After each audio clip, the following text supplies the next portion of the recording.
ಚುನಾವಣೆ ಯಾವಾಗಲೂ ಕುತೂಹಲ ಕೆರಳಿಸುತ್ತದೆ, ಯಾವುದೇ ಚುನಾವಣೆ ಇರಲಿ. ಆದರೆ ಬಿ ಜೆ ಪಿ ಚುನಾವಣೆ ಪದ್ಧತಿನೇ ಒಂದು ಬೇರೆ ಇದೆ. ಬಿ ಜೆ ಪಿಯವರು ಸಾಮಾನ್ಯ ಸ್ತರದಿಂದ ಕೆಲಸ ಮಾಡಿಕೊಂಡು ಮೇಲೆ ಬರ್ತಾರೆ. ಅವ್ರ ಕಡೆ ಜನ ಬೆಂಬಲ ಇದೆ, ಕೆಲಸ ಮಾಡೋರು ಸಹಕಾರ ಇದೆ, ಮತ್ತು ಜನರು ಅವ್ರ ತತ್ವಕ್ಕೆ ಒಪ್ಪೋರು ಬಹಳಷ್ಟು ಜನರು ಇದ್ದಾರೆ. ಅವ್ರ ಮೇಲೆ ನಿಂದನೆ ಮಾಡೋದು, ಟೀಕೆ ಮಾಡೋದು ರಾಜಕೀಯದಲ್ಲಿ ನಡೀತಾ ಇರ್ತದೆ. ಆದರೆ ರಾಜಕಾರಣಕ್ಕೆ ಎಂಥ ತತ್ವ ಬೇಕು, ರಾಜಕಾರಣದಲ್ಲಿ ಯಾವ ರೀತಿ ಸಂಘಟನೆ ಇರಬೇಕು, ಇದನ್ನು ತೋರಿಸಿಕೊಟ್ಟವರು ಇವತ್ತಿನವರೆಗೆ ಅಂದರೆ ಬಿ ಜೆ ಪಿಯವರು. ಬೇರೆ ಯಾರ ಹತ್ತಿರನೂ ಆ ಸಂಘಟನೆ ಇಲ್ಲ. ಎಲ್ಲಕ್ಕೂ ದೊಡ್ಡ ಪಕ್ಷ ಕಾಂಗ್ರೆಸ್ ಬೆಳೀತು, ಆದರೆ ಸಂಘಟನೆ ಹೆಸರ ಮೇಲೆ ಅವರು ಬರಲಿಲ್ಲ. ಆ ರೀತಿ ತಳದಿಂದ ಮೇಲಿನವರೆಗೆ ಇವತ್ತಿನವರೆಗೆ ಅವರು ಸಂಘಟನೆ ಕಟ್ಟಿಲ್ಲ. ಇವಾಗ ನಾವು ಇದು ಆಶ್ಚರ್ಯನ ಪಡಬೇಕಾಗಿಲ್ಲ. ಈ ಸಲ ಚುನಾವಣೆದು ಭಾಳಷ್ಟು ಜನರು ಭಾಳಷ್ಟು ಆಶ್ಚರ್ಯ ಅಂತಾರೆ. ಈಗ 3 ಸಲದ ಎಲೆಕ್ಷನ್ಗಳನ್ನ ನೀವು ನೋಡಿದ್ರೆ 3 ಅಂಕಿಯಲ್ಲೇ ಬಿ ಜೆ ಪಿಯವರು ಆರಿಸಿ ಬಂದಿದ್ದಾರೆ. ಅವರು ಎಂದೂ ಕಡಿಮೆಯಲ್ಲಿ ಬಂದಿಲ್ಲ. ಆದರೆ ಅವ್ರ ಮೇಲೆ ಒಂದು ಅಪವಾದ ಯಾವಾಗಲೂ ಬರ್ತಾ ಇರ್ತದೆ. ಇವರು ಪಕ್ಷಗಳನ್ನು ಒಡೆದು ತಮ್ಮ ಕಡೆ ಸೇರಿಸ್ಕೊಂಡು ಸರ್ಕಾರವನ್ನು ಕೆಡಿದ್ರು, ಶಿವಸೇನೆಯನ್ನು ಹಾಳು ಮಾಡಿದ್ರು ಅಂತ ನಾವು ಒಪ್ತೀವಿ. ರಾಜಕಾರಣದಲ್ಲಿ ಯಾರು ಕೇವಲ ಹೋರಾಟಕ್ಕಾಗಿ ಬರೋದಿಲ್ಲ. ಅವ್ರ ಲಕ್ಷ್ಯ ಕೇವಲ ಹೋರಾಟ ಇರೋದಿಲ್ಲ. ಹೋರಾಟ ಇದು ಸಾಧನ, ಲಕ್ಷ್ಯ ಅವರಿಗೆ ಅಧಿಕಾರ. ಯಾವುದೇ ರಾಜಕೀಯ ಪಕ್ಷ ಇರಲಿ, ಅವರ ಲಕ್ಷ್ಯ ಅಧಿಕಾರ ಕಡೆ ಇರ್ತದೆ. ಹೋರಾಟ ಕೇವಲ ಸಾಧನೆ ಮಾತ್ರ ಇರ್ತದೆ. ಇವರು ಹೋರಾಟ ಮಾಡ್ಕೊಂತ ಒಡೆದ್ರು ಅಂತ ಹೇಳ್ತಾರೆ. ಒಂದು ಮಾತನ್ನು ನಾವು ನೆನಪಿಡಬೇಕು, ಯಾವ ಶಿವಸೇನೆ ಯಾವ ಆಧಾರದ ಮೇಲೆ ಯಾವ ತತ್ವಗಳ ಮೇಲೆ ನಿಂತಿತ್ತೋ ಆ ತತ್ವಗಳನ್ನು ಉದ್ಧವ್ ಅವರು ಬಿಟ್ಟರು. ಅವ್ರ ಮಗನೇ ಆಗಿದ್ದರೂ ಸಹಿತ ಅವ್ರ ತತ್ವಗಳಿಗೆ ತಿಲಾಂಜಲಿ ಕೊಟ್ಟರು, ಕೇವಲ ಅಧಿಕಾರಕ್ಕಾಗಿ.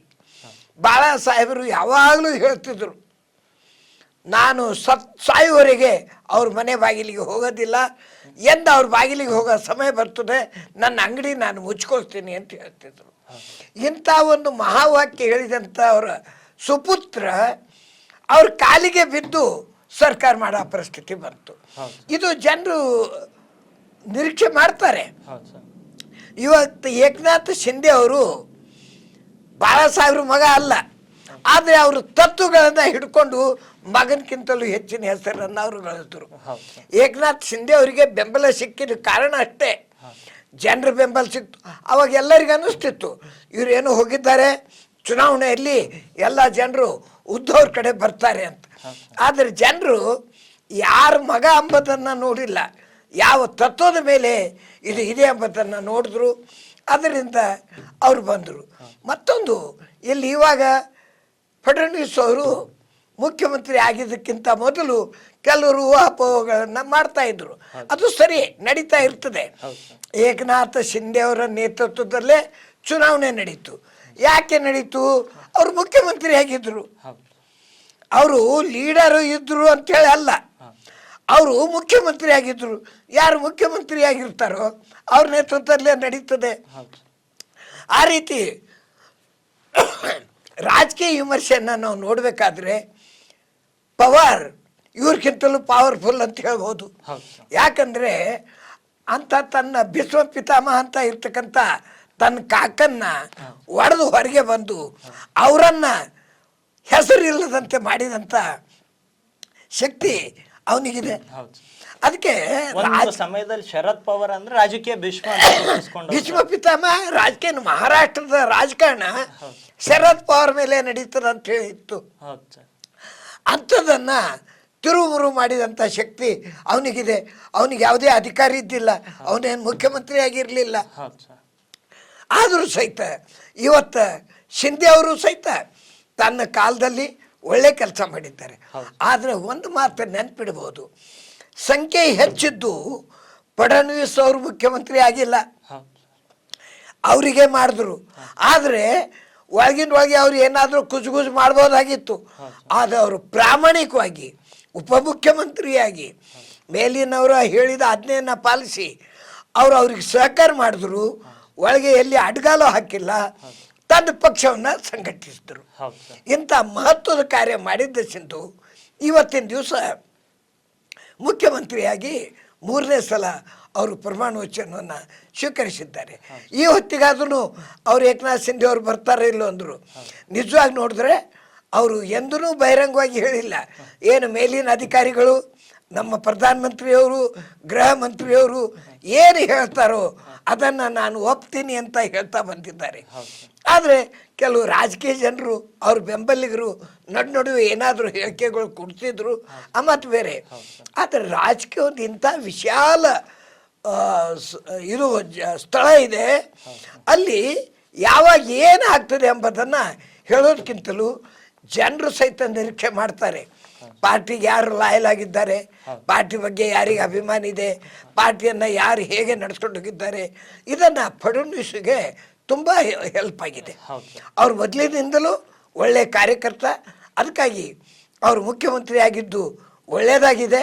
ಅವರಿಗೆ ನಾವು ಅಭಿನಂದನೆಯನ್ನು ಹೇಳಲೇಬೇಕು. ಮತ್ತೊಂದು ವಿಶೇಷ ಅಂತಂದರೆ, ದಕ್ಷಿಣ ಭಾರತದಲ್ಲಿ BJPಗೆ ಸ್ಥಳನೇ ಇಲ್ಲ ಅಂತ ಹೇಳ್ತಕ್ಕಂಥದ್ದೇನು ಗಾಳಿ ಇತ್ತು, ಅದನ್ನು ಸುಳ್ಳು ಮಾಡಿ ತೋರಿಸಿದ್ದಾರೆ. ಇವತ್ತು ಮಹಾರಾಷ್ಟ್ರದಲ್ಲೇ ಆಗಲಿ, ಹರಿಯಾಣದಲ್ಲೇ ಆಗಲಿ ಆಗಿದ್ದು ಚುನಾವಣೆಯನ್ನು ನೋಡಿದ್ರೆ ಏನು, ಇವಾಗ ಪಾರ್ಲಿಮೆಂಟ್ ಎಲೆಕ್ಷನ್ ಆದಮೇಲೆ ಮುಖ್ಯ ಪ್ರಧಾನಮಂತ್ರಿ ಅವ್ರ ಬಣ್ಣ ಬಯಲಾಗಿ ಹೋಗಿದೆ. ಈಗ ಅವರು ಎಲ್ಲ ಇದು ಮುಗೀತು, ಅವ್ರ ಆಟನೇ ಮುಗೀತದೆ ಅಂತ ಹೇಳ್ತಾ ಬಂದಿದ್ರು. ಆದರೆ ಅದೇ ರೀತಿಯಿಂದ ಅವರು ಮುಂದೆ ನಡೆಸ್ಕೊಂಡು ಬಂದು ತಾನು ಏನು ಎಂಬುದನ್ನು ಅವ್ರು ತೋರಿಸಿದ್ದಾರೆ. ಅದೇ ರೀತಿ ಅವ್ರ ಬೆಂಬಲದ ಮೇಲೆ ಫಡ್ನವೀಸ್ ಅವರು ಬಂದ್ದಾರೆ. ಇವಾಗ ನಮ್ಮ ದೇಶದ ಭವಿಷ್ಯ, ಮಹಾರಾಷ್ಟ್ರದ ಭವಿಷ್ಯ ಒಳ್ಳೆಯದಿದೆ ಅಂತ ಹೇಳಬೇಕು.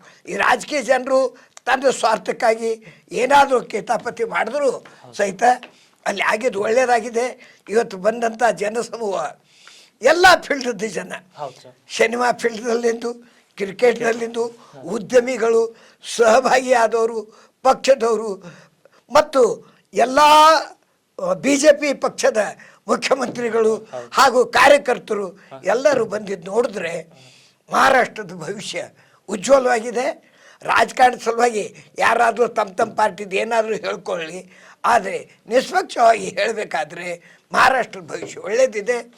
ಇವರು ಒಳ್ಳೆಯ ರೀತಿಯಿಂದ ಇದೇ ರೀತಿಯಿಂದ ಕೆಲಸ ಮಾಡ್ಕೊಂಡು ಹೋದರೆ ಅವರಿಗೂ ಒಳ್ಳೆಯದಾಗ್ತದೆ, ದೇಶಕ್ಕೂ ಒಳ್ಳೆಯದಾಗ್ತದೆ.